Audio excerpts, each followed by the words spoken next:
Is smart HVAC worth it? Here's the short answer. If you want low energy bills, more control, and easier home comfort management, yes, smart HVAC upgrades are worth it. But the payoff depends on your system, schedule, and how you use it. Smart HVAC systems automatically adjust or let you control your heating and cooling through smartphone apps or voice assistants, motion or occupancy sensors, geofencing, adjusting temperatures based on your location, or learning algorithms that adapt to your habits. Some popular devices include smart thermostats like Nest, 𝑬𝒂𝒑, Honeywell, zoning systems and smart vents, and air quality monitors and smart humidifiers. The benefits of smart HVAC upgrades include lower energy bills, avoid heating or cooling an empty home. Smart systems adjust automatically to reduce energy use. More comfort and control. You can change temperatures from anywhere, set schedules by zone, and tailor your system to your entire routine. Improved air quality. Some systems track humidity, VOCs, and particles, alerting you when filters need changing or airflow needs boosting. Sync with lighting, blinds, or weather data to create a truly responsive home environment.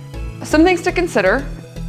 Installation, some devices are DIY, but zoning or homes without a C-wire may need a pro. Wi-Fi dependence. Most smart HVAC relies on a stable internet connection. Upfront costs. Smart thermostats are getting cheaper, but advanced systems still require an initial investment. So, is smart HVAC right for you? Smart HVAC is a smart move if you want full control of heating and cooling from your phone, have an inconsistent schedule or travel often, plan to stay in your home for years, or want to increase your home's resale value. Need help getting started? Affordable Comfort installs and supports all major smart HVAC brands. Whether you're upgrading or just exploring options, we'll help you choose the right system and the right setup. Let us make home comfort easy.